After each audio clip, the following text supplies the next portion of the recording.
유월절 엿새 전에 예수께서 베다니에 이르시니 이곳은 예수께서 죽은 자 가운데서 살리신 나사로가 있는 곳이라. 거기서 예수를 위하여 잔치할세 마르다는 일을 하고 나사로는 예수와 함께 앉은 자 중에 있더라. 마리아는 지극히 비싼 향유 곧 순전한 나드 한 근을 가져다가 예수의 발에 붓고 자기 머리털로 그의 발을 닦으니 향유 냄새가 집에 가득하더라. 제자 중 하나로서 예수를 잡아줄 가룟 유다가 말하되, 이 향유를 어찌하여 300데나리온에 팔아 가난한 자들에게 주지 아니하였느냐? 이렇게 말함은 가난한 자들을 생각함이 아니요 그는 도둑이라.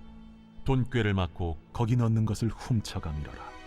그를 가만두어 나의 장래할 날을 위하여 그것을 간직하게 하라. 가난한 자들은 항상 너희와 함께 있거니와 나는 항상 있지 아니하리라. 아멘. 함께 읽은 본문의 말씀을 가지고 향유를 드릴 수 있는 영광이란 제목으로 말씀 나누고 기도하도록 하겠습니다. 어제 본문에서 유대인들은 본격적으로 예수님을 죽일 모의에 들어가게 됩니다. 그 발단이 된 사건이 나사로를 살리신 표적이라는 것이 참 아이러니합니다. 모순되다는 생각이 들어요. 하나님의 뜻을 보이시고 우리를 살리시려는 부활의 영광이 무엇인지를 나타내신 표적의 사건이 오히려 구원자를 죽이려고 하는 유대인들의 이유가 된 것이 참 안타깝다는 생각이 듭니다. 어제 본문에서 유대인들이 예수를 죽이려고 계획을 세우는 걱정이 무엇이었습니까? 자신들이 땅에서 안전하고 평안하게 사는 것을 이 예수가 위협한다는 것이 이유였습니다. 11장 45절 말씀을 한 목소리로 읽어보도록 하겠습니다. 같이 읽습니다. 시작. 만일 그를 이대로 두면 모든 사람이 그를 믿을 것이요 그리고 로마인들이 와서 우리 땅과 민족을 빼앗아가리라 하니. 유대인들의 걱정은 자기들 땅이에요. 자기들 인구입니다. 자신들이 이 땅에서 안전하게 사는 것이 위협받는 것이 제일 큰 걱정이고 염려인 것을 봅니다. 이러한 걱정은 당시 유대인들과 로마 제국과의 그 관계 속에서 자칫 예수를 추종하는 사람들이 많이 일어나서 봉기를 일으키고 그래서 혁명을 일으키게 되면 로마의 징벌을 받을까 봐 유대인들이 두려워했던 것을 알 수 있습니다. 여기서 알 수 있는 유대인들의 마음 상태가 무엇입니까? 로마 밑에서 사는 것을 좋아하지 않아요. 그들도 로마의 압제 속에 사는 것을 좋아하지 않고 기뻐하지 않지만 그렇다고 해서 그들과 적대적인 관계가 되어서 지금 누리고 있는 인생과 재산까지 빼앗기는 것은 원하지 않는다는 것입니다. 기뻐하지 않으면서도 길들여져서 살아가고 있는 것이죠. 그냥 그 아래서 순응하면서 자기의 지금의 생명이라도 지키고 사는 것에 만족하고 있는 것을 보게 됩니다. 지금 누리고 있는 삶과 재산까지 잃고 싶지 않다는 것이죠. 재산과 생명, 기득권을 잃을까 봐 두려워하고 있는 유대인들의 마음을 읽을 수가 있습니다. 그러니 두려움의 노예가 되어 있는 유대인들 어떻습니까? 특별히 종교의 기득권을 가지고 있는 이 종교 지도자들, 권세자들은 예수님의 존재가 불편하고 싫습니다. 자기 밥그릇이 다칠까 봐, 깨질까 봐 그것이 싫은 것입니다. 그러나 예수님께서 오신 것은 이유가 무엇입니까? 그런 헛된 두려움에서 해방시켜 주시기 위함이에요. 잘못된 두려움에서 건져내시고 자유를 주시기 위해서 예수님이 오신 것입니다. 하나님의 통치 아래서 진정한 평안을 누리게 하시려고 예수님이 오셨지요. 그러나 유대인들의 마음 상태는 어떻습니까? 하나님이 주시려는 평안이 아니라 지금 자신의 손에 쥐고 있는 것들, 자신이 안전하다고 믿고 있는 것들, 의지하는 것들, 그것을 놓치기가 싫은 것입니다. 그들의 눈에는 예수님이 구원자가 아니라 침략자이고 위기를 가지고 오는 원수의 모습으로 보이는 것이죠. 그러니 결론이 무엇입니까? 죽여서 내 삶에서 몰아내야겠다라는 것이 그들의 결론입니다. 그런데 예수님을 오해하고 자기 욕심대로 바라보는 존재는 세상 권세자들만이 아닌 것을 봅니다. 오늘 말씀을 바라보면 제자들 중에도 예수님을 그렇게 보고 있는 자들이 태반인 것을, 또 그 중에 하나는 배신할 준비를 하고 있는 것을 보게 되죠. 오늘 본문은 제자들의 그룹 안에서도 세상 권력자들과 같이 자기 생각과 기대대로 예수님을 바라보는 비극이 그들 가운데 있는 것을 보여줍니다. 그러나 아무리 사람들이 자신의 야망과 오해를 따라 예수님을 생각하고 정의한다라고 해도 예수님은 그 생각대로 존재하는 분이 아니세요. 그렇게 기대한다라고 해서 그 기대대로 존재하는 분이 아니십니다. 그 모든 어그러진 욕심과 생각과 야망과 또 뒤에 품고 있는 악한 계략에도 불구하고 하나님의 구원 역사는 흔들림 없이 써내려져 가고 있다 하는 것이 오늘 말씀에 드러나고 있습니다. 그렇게 이루어지는 하나님의 뜻이 오늘 본문에서 어떻게 증언되고 있습니까? 함께 오늘 본문 1절에서 3절까지의 말씀을 같이 한 목소리로 읽어보겠습니다. 같이 읽습니다. 시작.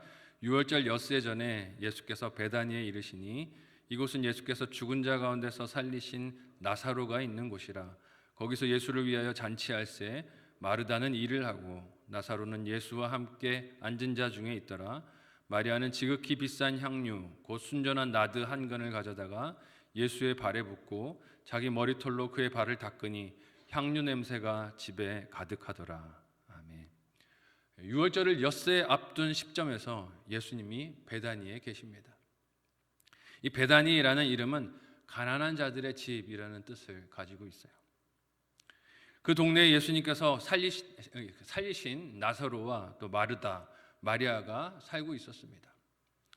이름이 환경을 유치하게 하듯이 그들의 환경도 어려웠을 것을 우리가 짐작할 수 있지요. 그들에게 비싼 향유, 얼마나 귀한 것이었을까요? 미래를 위해서 얼마나 소중한 재산이었을까요? 장래를 꿈꾸는 종잣돈 중에 하나였을 것입니다. 약속과 같은 것이었죠. 그런데 마리아가 이 향유를 어떻게 합니까? 예수님의 발에 쏟아붓습니다. 그리고 자신의 머리털로 예수님의 발을 닦아서 온 집안에 향유 냄새가 퍼지게 했다라고 오늘 말씀이 기록하고 있어요. 그 식사 자리에 앉아 있었던 사람들 마음이 어땠을까요? 갑자기 일어난 상황이기도 하죠. 오늘 말씀 2절을 읽어보면 마르다는 일을 하고 있었다라고 기록하고 있습니다. 예수님을 식사 자리에서 잘 섬기기 위해서 역시 마르다는 열심히 일을 하고 있었어요. 일을 하던 마르다는 또 얼마나 놀랐을까요? 갑자기 자기 동생이 예수님의 발에 향유를 부어드리고 머리로 그것을 닦는 그 모습을 보며 마르다도 참 놀랐을 것입니다. 자기의 일을 도와주어도 모자랄 판에 그렇게 비싼 향유를 예수님의 발에 쏟아버린 동생의 행동을 보면서 정말 예의도 없고 어떻게 상황 파악이 안 되나 하는 마음으로 동생을 바라보지 않았을까 하는 생각이 듭니다. 물건의 가치에도 맞지 않는 일을 하지 않았는가라고 생각했을 것 같습니다. 그 자리에 있었던 대다수의 사람들도 어땠을까요? 입이 떡 벌어졌을 거예요. 이게 지금 무슨 상황인가? 우리 눈앞에서 무슨 일이 벌어지고 있는가? 입은 벌어져 있고 눈은 커져 있는데 차마 아무도 말을 하지 못하고 놀라고 있는 상황이었을 것입니다. 그러나 예수님께 향유를 부은 일은 예절을 모르는 이기적인 여인의 돌발적인 행동이나 어처구니 없는 돈 낭비의 이야기가 아닙니다. 이는 하나님께서 예수님을 인간을 죄로부터 구원하시는 참된 왕으로 세우신 섭리를 선포하는 장면인 줄로 믿으시기를 바랍니다. 그리스도라는 이름의 뜻이 무엇입니까? 기름 부음 받은 자라는 뜻이에요. 그 기름을 부어드려 당신이 그리스도 되십니다. 참된 왕이십니다.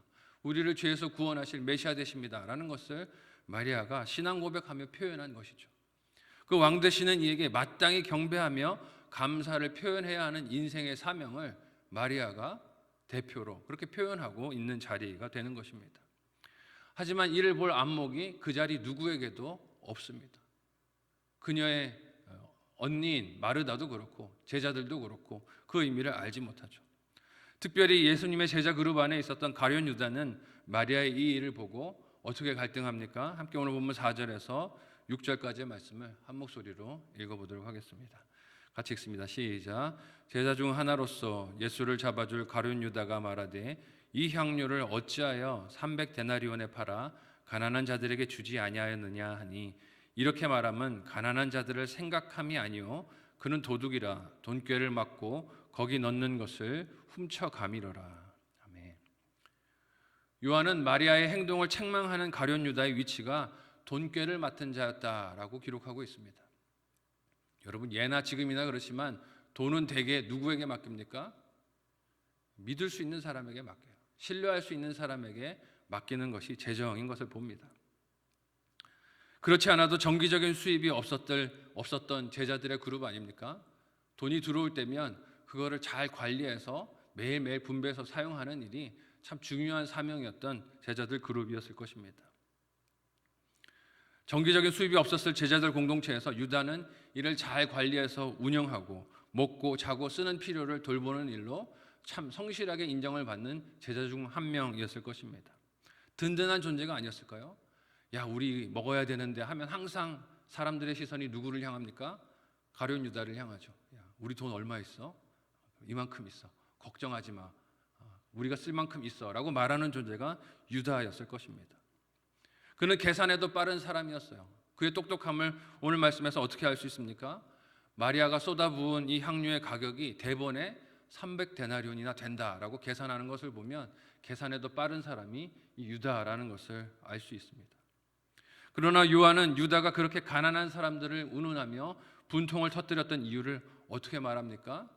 진짜 가난한 사람을 생각해서가 아니라 그는 도둑이라, 돈꾀를 맡아두고 있으면서 자신이 훔칠 것을 거기서 꺼내가기 때문이다 라고 말하고 있어요. 즉 유다가 지금 화를 내고 있는 이유는 무엇입니까? 자기가 훔칠 기회가 없어져 버린 거예요. 예수님께 부어드린 것이 자기가 훔칠 기회가 잃어버린 것이기 때문에 지금 화를 내고 분노하고 있는 것입니다. 여러분, 이런 가룟 유다의 모습이 남의 이야기일 때는 비판하기 쉽습니다. 어떻게 그럴 수가 있는가? 근데 여러분, 이 말씀을 하나님께서 왜 말씀에 기록하여 우리에게 보여주실까요? 우리의 내면을 들여다보라는 것 아니겠습니까? 사역을 감당한다고 말하면서, 교회 일을 하는 것이라고 말하면서, 공금의 관리라고 말하면서 우리도 이런 사사로운 개인의 유혹에, 이익에 마음을 뺏길 때가 있다는 것입니다. 합리적인 이유로, 가난한 자들을 위한다는 이유로, 다른 더 가치가 있다는 일들이 있다는 핑계를 대면서 자기 욕심을 채우려는 유혹이 우리가 교회 일들을 감당하며 신앙생활을 하면서 많이 있다는 것입니다. 나의 욕심을 채우는데 온통 관심이 가 있는 것이 내 마음이 아닌지 돌아보라고 하나님께서 가룟 유다의 이야기를 성경에 기록해서 우리에게 보여주고 계심을 잊지 말아야 할 것입니다. 진정한 왕으로 오신 예수님을 마리아의 모습으로 맞이하며 경배해야 하는 것이 우리의 마땅한 반응과 사명이지만, 우리는 합리성을 핑계로, 효율성을 핑계로 내세우면서 주님께 드려야 할 것을 나를 위하여 채우거나 쓰려는 욕심으로 정당화하는 죄를 범할 때가 많이 있습니다. 헌금 생활도 그렇습니다. 하나님께 드리는 11조의 부분도 우리가 타협할 때가 얼마나 많이 있습니까? 온전한 것을 드려야 하지만 내 쓸 것을 떼놓고 내 쓸 것을 뒤로 챙기고, 그렇게 하면서 온전한 것을 드렸다고 거짓말로 핑계를 대는 유다의 모습이 우리에게도 있을 때가 있습니다. 그러나 예수님은 이렇게 하나님의 뜻을 위하는 척하는 유다에게 무엇을 가르쳐서 말씀하십니까? 함께 오늘 보면 7절에서 8절까지의 말씀을 한 목소리로 읽어보도록 하겠습니다. 같이 읽습니다. 시작. 예수께서 이르시되 그를 가만두어 나의 장래할 날을 위하여 그것을 간직하게 하라.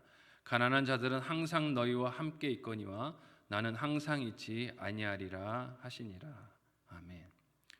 예수님을 위해 잔치를 준비하고 일을 하던 마르다, 그리고 가난한 자들을 위한다고 마리아의 행동을 나무라는 가룟 유다를 칭찬하고 두둔하지 않으세요. 물론 그들도 귀한 일을 하는 것이고 귀한 생각을 하는 것이겠지만 예수님은 그들을 두둔하지 않으십니다. 오히려 유다에게 마리아를 가만히 두라고 하십니다. 그것이 예수님의 장례를 준비하는 과정이라고 말씀하세요. 여기서 우리가 알 수 있는 것이 무엇입니까? 예수님은 계속해서 자신의 죽음을 예고하시고 말씀하시고 준비하라고 하시지만 기억하고 준비하는 사람이 아무도 없다는 것입니다. 마리아가 이 예수님의 말씀을 기억해서 준비를 한 것인지 이 행동을 한 것인지 알 수는 없지만, 그러나 마리아는 예수님의 죽음을 준비하는 헌신을 드리고 있고, 제자들은, 그리고 마리아는 이것을 알지 못하고, 마르다는 이것을 알지 못하고 그저 자신들의 생각으로만 예수님을 바라보고 있다는 것입니다. 예수님은 마리아가 향료를 부은 이 일이 맞이하실 죽음을 준비하는 과정이라고 말씀하십니다. 그래서 유다가 말한 가난한 자들의 구제도 그 일 자체가 중요하지 않다는 것은 아니지만, 지금 마리아가 하는 일이 더 중요한 것을 잊지 말라고 강조하시는 것입니다. 왜 더 중요합니까? 예수님께서 당하실 죽음은 사실 유다가 걱정하고 있는 가난한 자들, 도움이 필요한 자들, 구제가 필요한 모든 사람들을 포함하여 이 세상 모든 사람을 구원하고 살리시는 일이 되기 때문에 그렇습니다. 예수님의 죽음이 가난한 모든 이들까지 다 포함하여 구원하시려는 예수님의 사명 감당이시고 하나님 기뻐하시는 뜻을 행하시는 순종이기 때문에 그래요. 이처럼 예수님께서 이루셔는 하나님의 뜻을 바라보며 감사하며 준비하는 그 행동이 마리아가 향유를 부어드리고 예수님의 발에 그렇게 엎드려 헌신하는 모습이 된 것입니다. 하나님께서 우리에게 주신 생명과 물질, 재능, 시간도 이런 방법으로 드려지는 것이 가장 행복한 길이 아니겠습니까? 하나님께서 내게 주신 물질과 시간도 이렇게 나를 위하신 예수 그리스도를 위해 헌신하여 드리는 것이 저와 여러분의 기쁨이 되어야 할 줄로 믿습니다. 우리의 삶이 구원을 주신 예수 그리스도를 드러내고 찬양하고 다른 영혼들도 그 주님을 볼 수 있도록 사용받는 영광스러운 창문이 되어지기를 소망합니다. 하나님께서 내게 주신 시간도 물질도 삶도 생명도 그 예수님을 위하여 드려지는 것을 드러낼 수 있는 것이 우리 삶의 진정한 행복이고 축복이고 기쁨이 되어야 할 것입니다. 하나님이 내게 주신 시간 어떻게 쓰고 계십니까? 하나님이 내게 주신 물질 어떻게 쓰고 계십니까? 합리성을 핑계로 이것이 더 효율적이라는 핑계로 가성비를 따진다는 그런 말들로 이유들로 하나님께 드려야 할 것을 내 것을 위해 쌓아두고 쓰려고만 하고 있지는 않습니까? 오늘 말씀을 통해 하나님이 내게 주신 것들을 하나님의 뜻대로 귀하게 사용할 수 있는 저와 여러분 모두가 되시기를 예수님의 이름으로 간절히 소원하고 축복합니다. 아멘.